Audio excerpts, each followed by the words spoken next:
She was already marked for death. The syringe was prepped. The vet's hand was steady. And then the lynx grabbed her. One failing paw, one desperate grip. And in that split second, everything changed. This wasn't just a wild animal saying goodbye.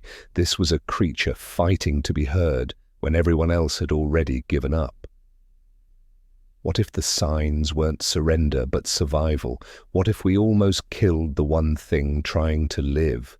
What happened inside that clinic will break you and rebuild you.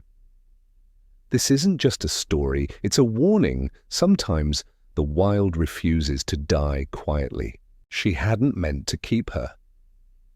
That's what Sienna told herself in those early days, 8 years ago, when she found the lynx cub curled inside a hollow cedar trunk, half frozen, still breathing. The wind that day had howled across the northern ridge, slicing through pines like knives. She'd only noticed the blood in the snow because of her boot prints. One of them had smeared red. The cub couldn't have been more than 6 weeks old, still fluff, bones and tremble. Ears too big for her head, eyes too bright for something so close to dying. A slash ran across her shoulder, just under a leaf-shaped tuft of fur. That was the moment the name arrived, unspoken but certain. Maple. The law was clear. Wildlife rehabbers were supposed to stabilize, release, and let go. That was the rule, but Maple never quite left. She healed, yes, grew stronger, learned to stalk mice along the edge of the property. But something in her had changed, or maybe had never quite matched the wild from the start. She didn't run when the door opened, didn't snarl when Sienna stepped closer. And when Sienna stopped talking, Maple stayed anyway. They were two creatures stitched together by winter and silence. Sienna Foster, 43, lived alone in a 2-room cabin tucked along the spine of Colorado's Elk Mountains. A former wildlife ranger turned independent tracker, she made her living mapping migration corridors, rescuing injured animals, and writing field reports that no one ever really read. She'd lost her sister in a rockfall near Telluride years before, an accident that had severed something unspoken inside her. After that, she retreated into quiet, into routine. Wake at dawn, run the ridge, boil tea, mark the trees, watch the sky. And Maple followed. She didn't behave like a pet, never purred, never begged, but she was present, always, in doorways, on the edge of snowdrifts, staring, blinking slow, eyes like amber flame. Sometimes Sienna would find her curled near the wood stove, tail tucked, body still. So still she'd have to crouch and place a hand over Maple's side to feel the breath. Always there, always alive. It was a different kind of bond, not ownership, not dependence, more like mutual haunting. The neighbors thought it strange, a lynx living in a human house. But Sienna didn't explain. She didn't have the words for the way Maple had filled the silence after the grief had emptied it. There were small rituals, Maple pawing the back door 3 times when she wanted out. Waiting at the window when Sienna came back from supply runs, stealing exactly 1 sock from the laundry basket every Thursday, always the left foot. Sienna never corrected her. They understood each other without sound. Seasons passed. Snow melted and returned. Maple aged, but gracefully. Her muscles stayed lithe, her gaze alert. The only signs were quiet ones, a little more sleep, a little less height in her leaps. She preferred warmth now. Stayed in the sun patch longer. It wasn't until early November that something shifted. It started with her skipping dinner, just once. Then again. She turned away from the venison strips she used to adore. Her water bowl emptied faster than normal, then slower. Sienna noticed. She always noticed. She logged it all in her field journal. Maple, Day 1, no appetite. Day 2, low energy. Day 3, sleeping longer, no rope toy play. Day 5, breathing heavier. Day 6, stopped greeting me at door. Day 8, eyes distant. By the second week, the spark was gone. She wouldn't follow Sienna onto the porch, wouldn't lift her head at her name, just rested by the wood stove, unmoving, her chest rising like old paper, thin, uncertain. Sienna called Dr. Elena Ruiz in Boulder. She had to borrow a neighbor's truck. Her own was snowed in, tires dead. Maple didn't protest the crate. She didn't even look out the mesh window. The 2-hour drive was silent. Sienna caught glimpses of her in the rearview mirror. Not the creature who once leapt over fences, who once chased her own shadow through the backyard snow. This was something else, diminished, patient, trusting. And it was that trust that cracked Sienna open. At the clinic, the tests came quickly. Blood work, fluids, examination. Dr. Ruiz's face tightened as she read the panels. Then she sat down, slowly, carefully, like setting bad news on a table. "End-stage kidney failure," she said. "It's aggressive, and we're too late." Sienna didn't speak. She just nodded once, as if accepting weather.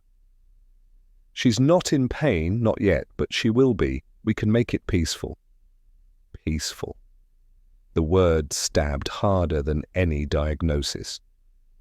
Sienna spent that last night sleeping on the rug next to the kennel Maple had been moved into for warmth. She whispered old field notes, stories, names of peaks they'd climbed together.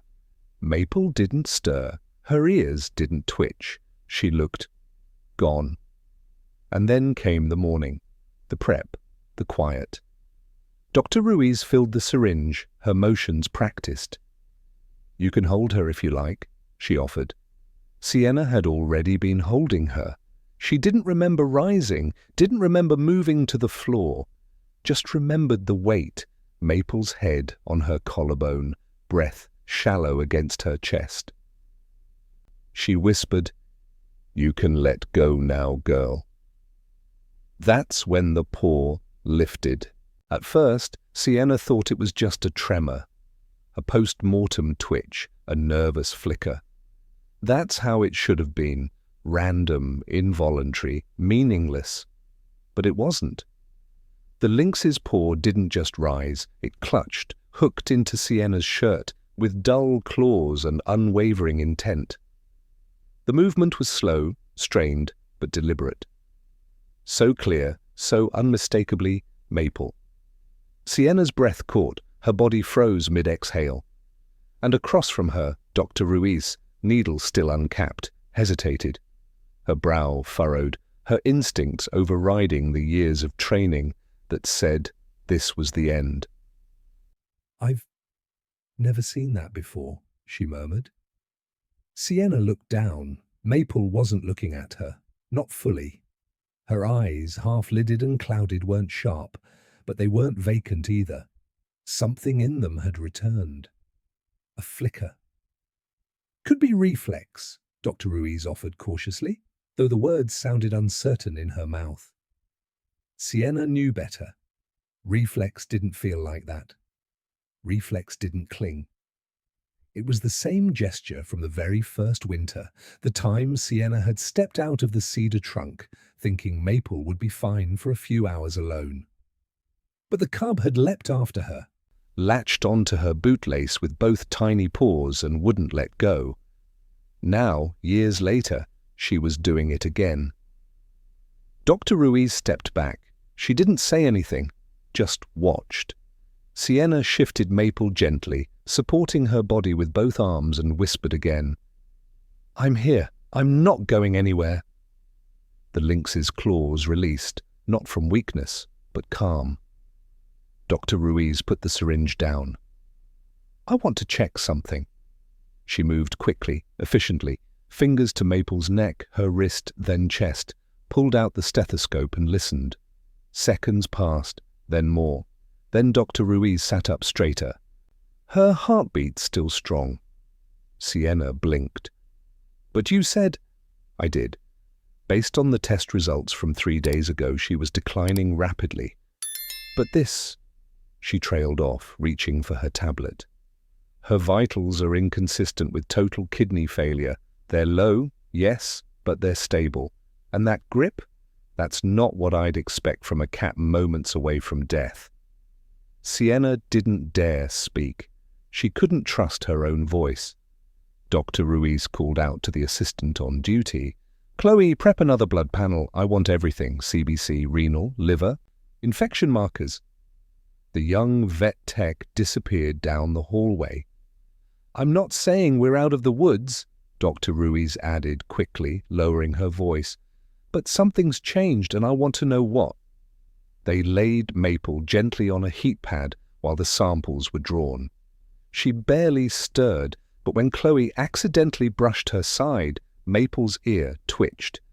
It was the smallest thing, but it was movement. The waiting room felt like purgatory. Sienna stood by the window, one hand pressed against the glass.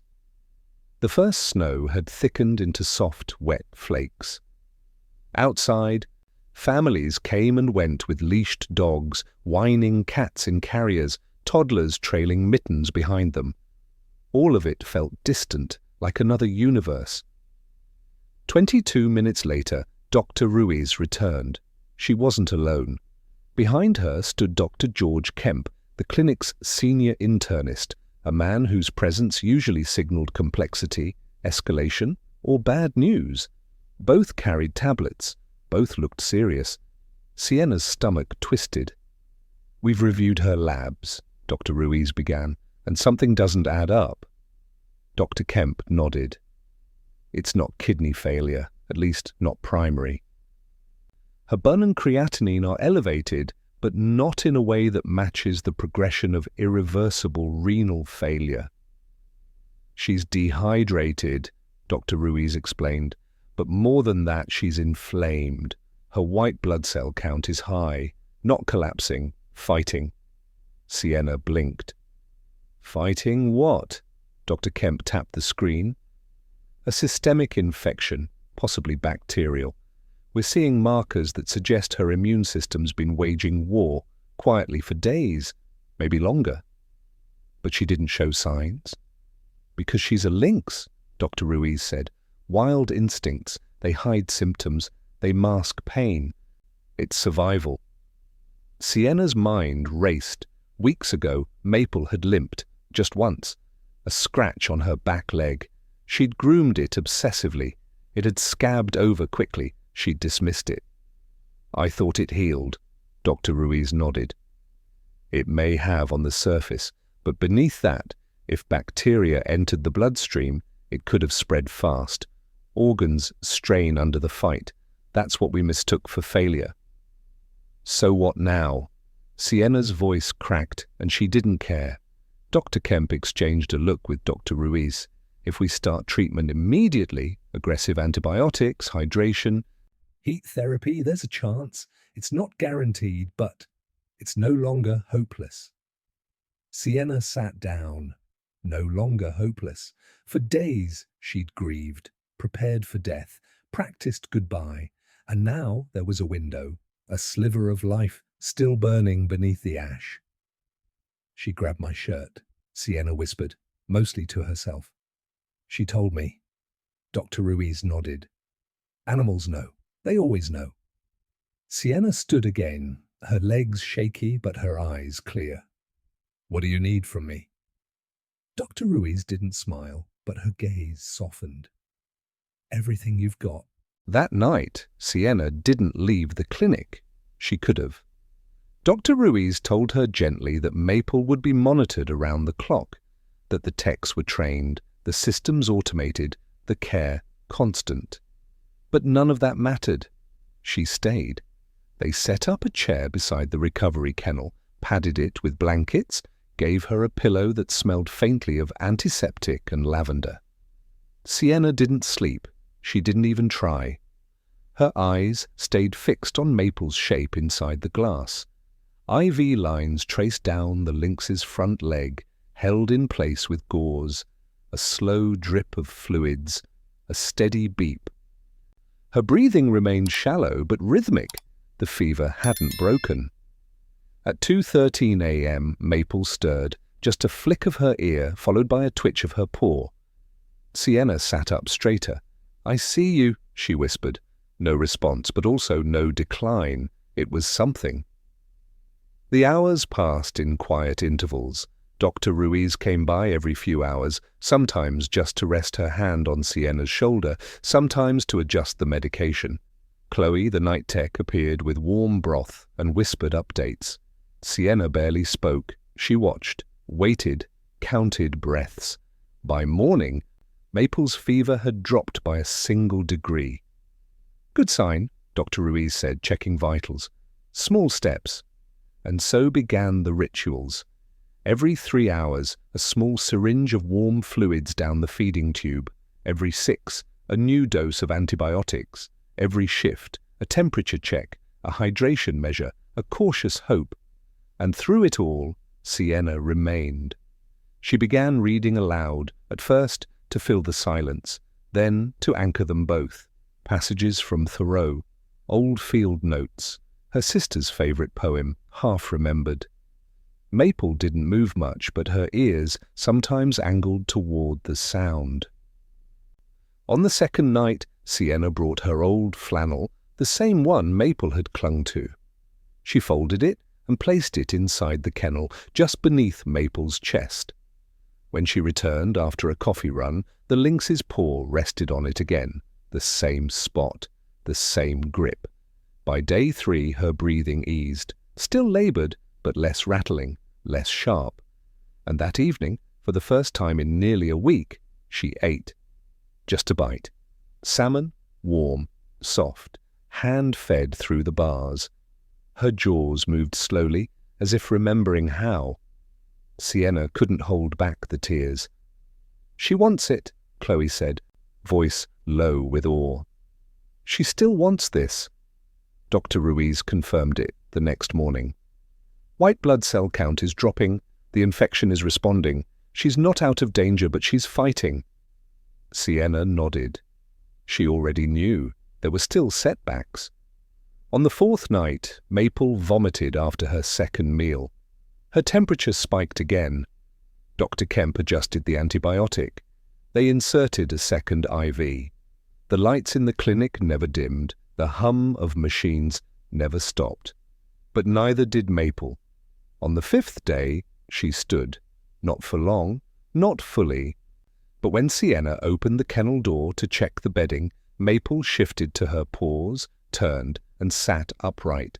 Tail curled neatly beside her, eyes open, tracking every motion. "Posture's improving," Dr. Ruiz noted. "Coordination too."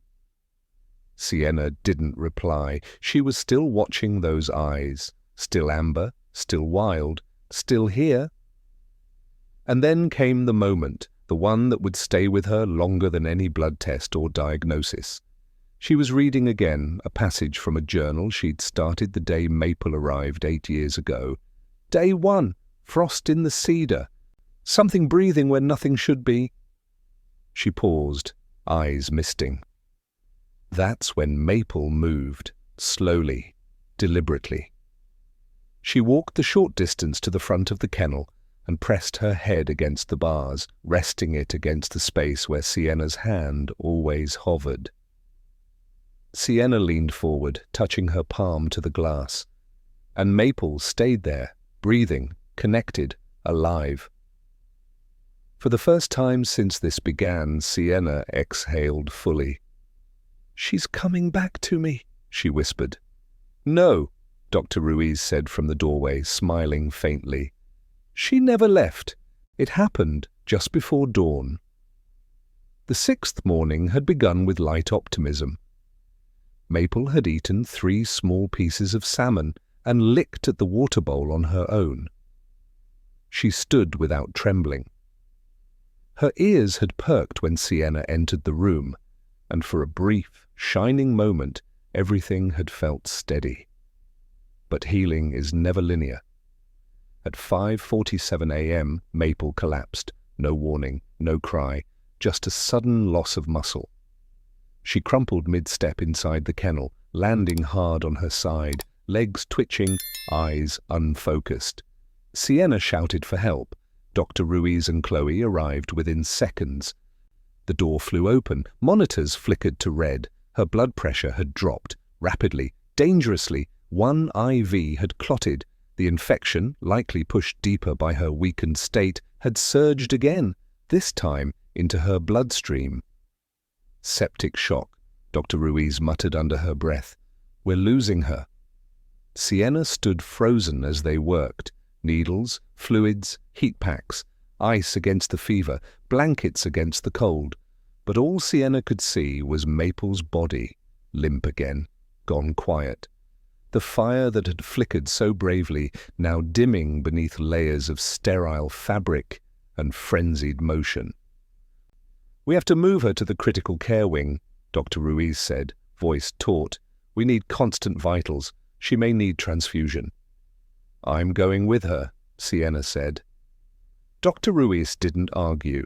The hallway to the ICU was bright, disorienting. The sun had just risen, but none of its warmth touched the tile floor.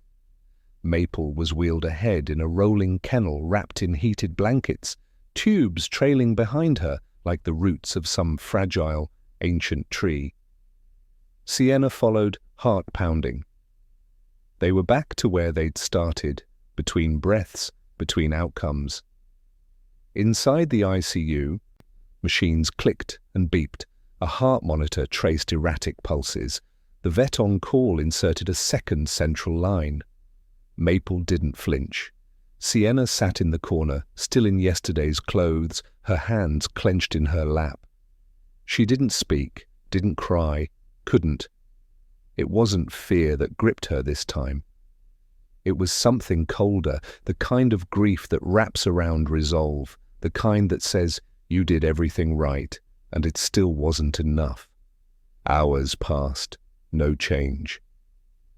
Dr. Ruiz returned mid-morning, hair pulled back, eyes red-rimmed from exhaustion. She pulled up a stool beside Sienna. She's stable, for now, but barely. Sienna nodded. I know. She's fighting, but she's tired. Sienna looked toward the kennel. Maple hadn't moved. She's not in pain, Dr. Ruiz said gently. We're making sure of that. A silence hung between them. Then Sienna asked the question she had been dreading since day one. What if this is her way of saying goodbye? Dr. Ruiz didn't answer right away. She looked through the glass at the lynx, who had become something neither wild nor tame, who had lived between two worlds for 8 long years. I don't know, she said honestly. But if it is, she waited until you were here. She waited until she could show you. Sienna nodded slowly, and for the first time she let herself imagine life after Maple. A house with no fur on the rug. Mornings without chirps. A quiet that wouldn't be peace, but absence. Her throat burned. She walked to the kennel, pressed her hand lightly to the glass. I'm here, she whispered. If this is the end, I'll stay until the last breath. She waited for a sign, but Maple didn't move. Not yet. It was the chirp that shattered everything, faint, hoarse, barely louder than the buzz of the monitor beside her kennel. But it was there. Sienna's head snapped up. It had been 20 hours since Maple collapsed. Since then, nothing, no movement, no sound. Her vitals had plateaued, drifting low but steady. And then, that sound. The same chirp Maple had made as a cub, the one she used when Sienna came home late or forgot the salmon. It rose again, fragile but unmistakable. Sienna rushed to the glass, pressing her face close. Inside, Maple stirred. Her body didn't rise, but her ears twitched. Her tail gave a faint thump against the pad, and then, slowly, impossibly, her eyes opened. Amber again. Glassy, yes, clouded with pain and medication, but focused on her. Sienna gasped. She reached for the kennel latch with trembling fingers, opened the door just wide enough to slide her hand inside. Maple didn't shy away, didn't flinch. She leaned in, her head nudged against Sienna's palm, the motion small but full of intention. Her whiskers twitched, nose brushing the curve of Sienna's wrist, as if reading her by scent alone. "She's responding," Dr. Ruiz's voice came behind her. "She's back." Nurses filed into the room, quietly, reverently. Nobody spoke above a whisper. Chloe wiped her eyes, turned back toward the monitor. Pulse, steadier, temp, dropping, oxygen, rising.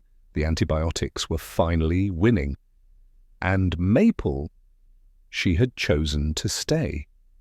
For the next hour, Sienna didn't move. She sat beside the kennel, stroking between Maple's ears, feeling the beat of life returning through every small movement, the way her tail curled, the slight pressure of her paw against Sienna's hand.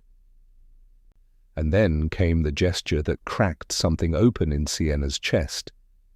Maple extended one paw, reached through the bars, and rested it directly on the spine of the worn notebook Sienna had left beside her chair. The same notebook from that first winter, the one with scribbled entries, pressed cedar leaves, and sketches of a frightened lynx cub hiding in flannel blankets. She was saying, "I remember." The light shifted in the room, sun through the blinds, warmth on tile. Dr. Ruiz came by with the latest results, barely containing her grin. "Her white blood cell counts dropped by half. We're past the worst." Sienna didn't reply. Her voice would have broken. Instead, she whispered into the fur between Maple's ears. "You did it, girl. You came back." 1 week later, the clinic door swung open with a soft chime. Sienna stepped inside first, holding a carrier close to her chest.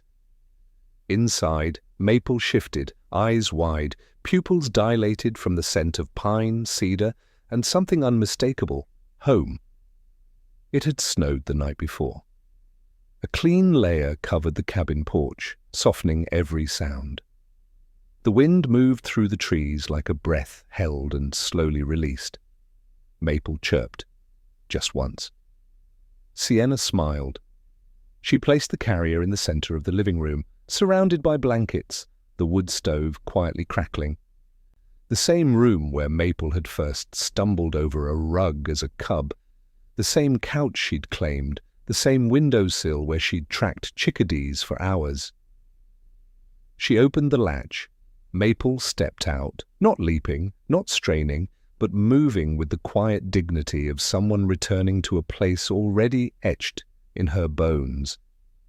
She sniffed the air, paused, then moved to the back of the couch and climbed, slow but steady. When she reached her favorite spot, she settled without hesitation, curling into the fabric, eyes blinking slowly toward Sienna. You remembered. The next days passed in fragments, small meals, longer naps, sunlight on fur.